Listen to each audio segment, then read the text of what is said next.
If you pick the wrong city in the Kansas City Metro, you could end up overpaying by $50,000 or more, or stuck in a neighborhood that doesn't quite fit your lifestyle. Today, we're going to walk you through the cities that offer the best value and the ones where you might be making a mistake. Here's the thing though, there's no such thing as a universally good or bad city. What works for one person could be completely wrong for another. It simply all depends on what matters most to you. By the time we're done, you're gonna know exactly which cities match what you're looking for and which ones you should skip. My name is Mason Mars and this is my twin brother Micah. We're local real estate agents right here in Kansas City, and our team helps people from all over relocate to the KC Metro. Before we start, comment below and tell us your #1 priority. Is it schools, price, commute, land, or lifestyle? We want to see what matters most to people watching this video. There's one thing you need to understand about Kansas City if you're new here, and that's the Missouri River. The river runs right through the middle of the metro, and it acts as one of the biggest dividing lines in the city. Everything north of the river in Kansas City proper is what locals call the Northland. It sits on the Missouri side. South of the river is where you'll find most of the older, more established parts of Kansas City. And that's also where the state line splits things between Missouri and Kansas. So when people talk about Kansas City, they're actually talking about 2 states, dozens of suburbs, and a metro that feels very different depending on which side of the river or the state line that you're on. Knowing that is gonna help everything we talk about today make a lot more sense. All right, let's dive into it, starting with the Northland. Now, this is where we live, so obviously we think it's a great place, but we'll try not to be biased. First up is Liberty. This is one of the most well-rounded cities in the Northland.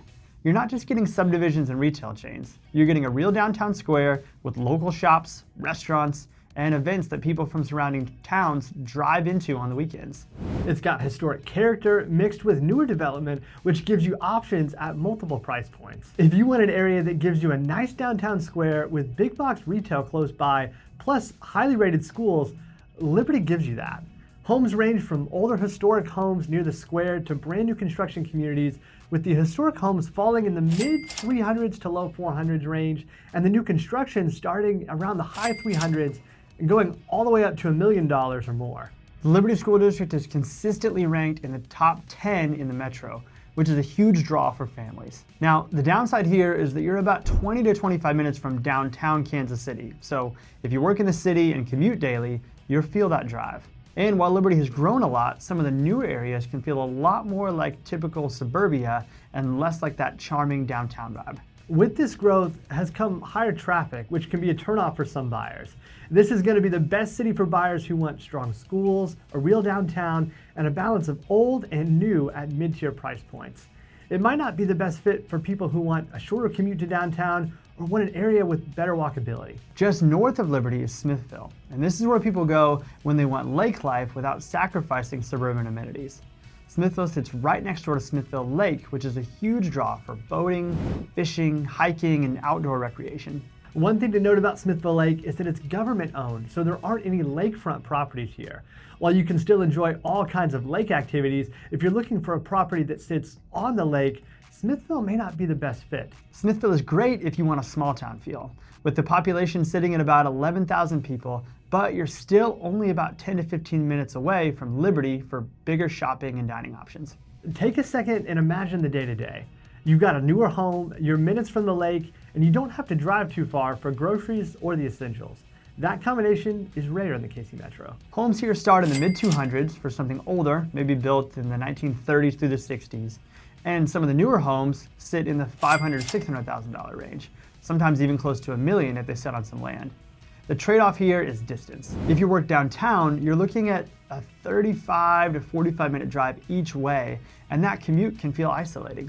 Smithville also doesn't have the dining and entertainment options that you'll find closer to the city, so you'll be driving back and forth toward Liberty or south toward the city for more variety. This town is going to be best for buyers who want affordable lake lifestyle with modern homes and outdoor access. And it may not be the best fit for buyers who need a short commute or want to enjoy a night out or a more diverse dining scene. Now, heading south toward the river, let's talk about Parkville. This is a premium Northland city, and it's not even close. Parkville has a gorgeous historic downtown right on the bluffs overlooking the Missouri River with local boutiques, antique shops, and restaurants that draw people from all over the metro. It's also home to Park University, which gives the town a bit of a college town vibe. Now, here's what you need to understand. You're not only paying for square footage in Parkville, you're paying for charm, location, and exclusivity. The median home prices here sit right about $550,000 to $625,000, which is significantly higher than the rest of the Northland. If you want that picturesque, almost New England style downtown, and you want to be in one of the most desirable areas north of the river, Parkville is worth every penny. If you want financial efficiency and more home for your money, this is going to be the wrong place for you. There's limited new construction here, although there are some newer developments in the works. Inventory is often tight because people don't leave Parkville once they move there. This is going to be best for those people who want charm, character, river views, and a premium Northland experience and are willing to pay for it. It may not be a great fit for buyers who want the best price per square foot or larger lots. Now let's talk about Gladstone, which sits right in the middle of the Northland and offers some of the best value in this part of the metro. Gladstone is calm, accessible, and full of parks and trails, which means it's really attractive for families who want easy, low-stress suburbia. This city has great access to I-29 and I-35, so your commute to downtown is only about 15 to 20 minutes, and you're so close to shopping and restaurants without the premium pricing of an area like Parkville. Homes here range from older ranch-style homes to newer construction, with prices typically in the $250,000 to $400,000 range. Now, this is not a destination town. If you picture weekends walking to a vibrant downtown, you're going to be driving out for that. But if what you care about is access, affordability, and a family-friendly environment, Gladstone makes a ton of sense. This is going to be the best for buyers who want Northland convenience, good schools, and affordability without sacrificing location. This may not be a good fit for buyers who want higher-end shopping or more of a new construction community feel. Gladstone is smaller and has more of a residential feel. Finally, in the Northland, let's talk about North Kansas City. And this area is one of the most underrated value plays in the entire metro. You get proximity to downtown Kansas City, we're talking 5 to 10 minutes, a small walkable downtown area with local bars and restaurants, and home prices that are actually shockingly affordable. The median home price in North Kansas City is right around $300,000, which is one of the lowest in the metro. If you care more about location and commute access rather than square footage or newer finishes, North Kansas City makes a ton of sense. If your actual pain point is getting downtown quickly for work, or you're wanting to be close to the airport, this is the city that solves it all without breaking your budget. You'll also get access to Chicken and Pickle, local breweries, and events in the small downtown area. Now the trade-off here is the age of the homes. Most of what you're buying in North KC was built in the 1920s through the 60s, so you're getting older homes that may need some updates. This is going to be best for buyers who want location, affordability, and quick downtown access over size and newness. This is not going to be the best fit for people who want new construction or larger lots. Now let's head south of the river and talk about some of the biggest cities on the Missouri side, starting with Lee Summit, which is one of the most sought-after cities in the entire Kansas City metro. The Lee Summit School District is ranked number 3 in the metro, and that's a huge part of the draw. You've got a vibrant downtown area with restaurants, breweries, shops, and events happening year-round. There's also Summit Fair and other shopping districts that give you everything you need without leaving the city. But here's what you have to understand. You're not only paying for houses and land in Lee Summit, you're also paying for schools, community, and reputation.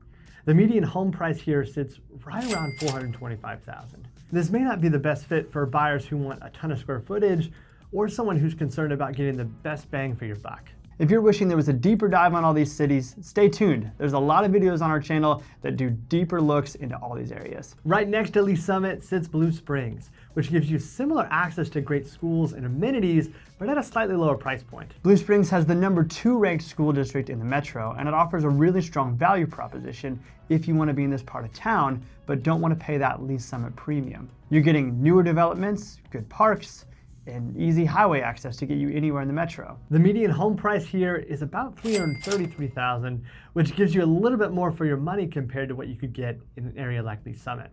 The trade-off is that Blue Springs doesn't have quite the same vibrant downtown feel that Lee Summit offers. For big entertainment or a night out, you're probably heading into Lee Summit or toward downtown Kansas City. but really we're just talking about a few minutes down the road. This town is going to be best for buyers who want top-rated schools and want to leverage a little bit of a lower price point compared to Lee Summit. This area might not be a great fit for those buyers who want fully walkable downtown area with tons of local businesses all within a short radius. Now let's talk about Raytown, which is one of the strongest value plays south of the river with a median sales price of about $220,000.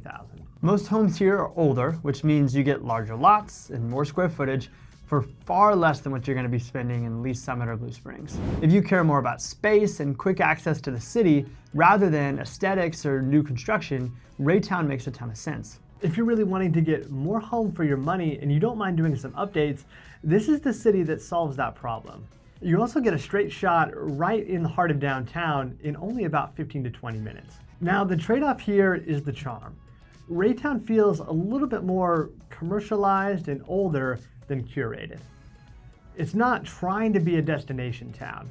This is going to be best for buyers who want size, affordability, and an easy commute over the lifestyle aesthetics. This is not going to be best for people who want a polished look, new construction, or a ton of newer development. Heading a bit farther south, Grandview is a smaller city that offers affordable housing close to major employment hubs. You're near Cerner, you're close to the stadiums where the Chiefs and Royals play, at least for now, and you've got quick highway access. Homes are typically priced in the $150,000 to $300,000 range, which makes this a solid option for first-time buyers or people looking to get into home ownership without stretching their budget too much. The city has been working really hard on revitalizing efforts, especially in the downtown area, but of course, it's still a work in progress. If you want a finished, polished suburb, Grandview isn't quite there yet. But if you're willing to buy into an area that's improving and you want proximity to jobs and highways, this could be a smart play. This is going to be best for buyers who want affordability, job proximity, and room for appreciation as the city develops. This is probably not going to be the best fit for somebody who wants an established downtown with tons of amenities or a resort-style suburban feel. Now let's head over to the Kansas side where the schools are king and your money doesn't go quite as far. Starting with Overland Park, which is the biggest city in Kansas and one of the most desirable places to live in the entire metro. You've got multiple shopping districts, a massive variety of restaurants, parks, trails, and employment opportunities. This is one of those few areas where you get true suburban living and you don't really need to go to any other towns for any of your necessities. It's all right there. If you wake up on a Saturday and want coffee, brunch, shopping, and a nice park without driving into Kansas City, Overland Park is built for that.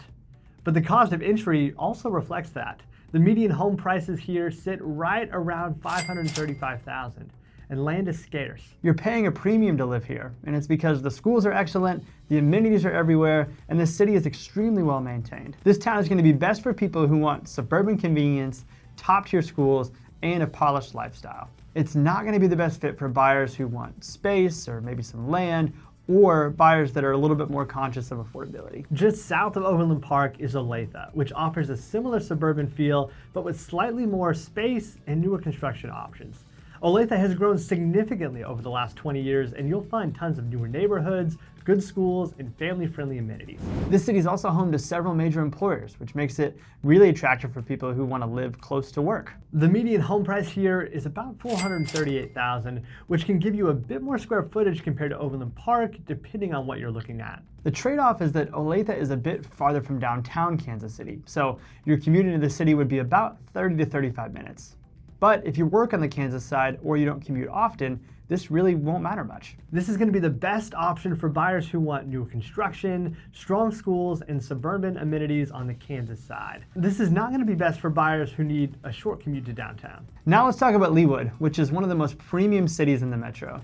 This is where you go when you want the absolute best of everything and you're willing to pay for it. Leawood has some of the highest rated schools in the entire state, beautiful tree-lined streets, massive homes, and a proximity to the Country Club Plaza and other upscale areas that really can't be matched. You're not really paying for extra square footage here. You're paying to buy into a market that holds its value and a community that is known for excellence. Median home prices in Leawood often exceed $815,000, and there's very little new construction because the city is mostly built out. But for families who want to prioritize schools, reputation, and long-term value, this is one of the strongest investments you can make in the metro. If you want more of those upscale amenities with great schools and a premium lifestyle, Leawood might be a really good fit for you. This is not going to be a good fit for buyers who want land, affordability, or some more new construction options to look at. Finally, on the Kansas side, let's talk about Lenexa, which sits right between Overland Park and Olathe and offers a really compelling value proposition. Lenexa has a downtown area called Lenexa City Center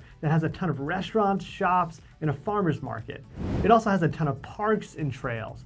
You're getting good schools, newer development options, and you're centrally located to get just about anywhere on the Kansas side pretty quickly. Homes here have a median price of about $510,000. And you'll find a good mix of older neighborhoods and new construction.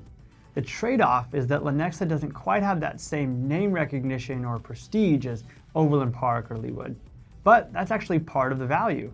You're getting similar access and quality of life without paying that absolute top-tier pricing. This is going to be best for buyers who want to live on the Kansas side with good schools and a charming downtown feel without the premium pricing of an area like Leawood. This is probably not the area for you if you want the absolute highest rated schools or maximum land and space. So here's the thing. There's obviously no universal best or worst city in the Kansas City metro, or really anywhere in the country for that matter. Everyone values different things when looking for a new spot for their family, so it comes down to what's most important to you. If you want us to go deeper on any of these cities, we've got a ton of videos right here on the channel, and there's more that's coming every single week. If you're thinking about making a move here to Kansas City and want to pick the right city the first time around, we would love to help you. The link to reach us is in the description, or simply comment down below.